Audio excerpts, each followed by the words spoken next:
Assalamualaikum warahmatullahi wabarakatuh. Saya Teguh Zulfikar, pemimpin Bank Aceh Syariah Cabang Sabang, mengucapkan selamat dan sukses atas penyelenggaraan Sel Sabang 2017. Semoga Sabang menjadi gerbang destinasi wisata bahari dunia.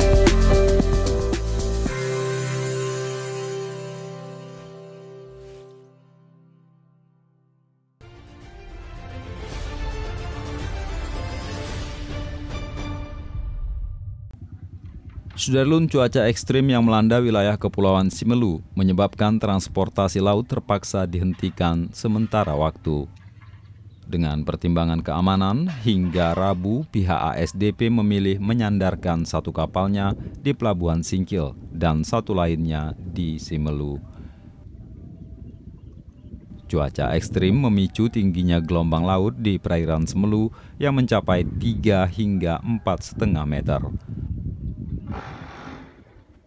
Pihak ASDP mengaku baru akan mengumumkan jadwal pelayaran saat cuaca dinyatakan aman untuk melakukan perjalanan. Dari Sinabang, Sari Mulyasno, Serambion TV.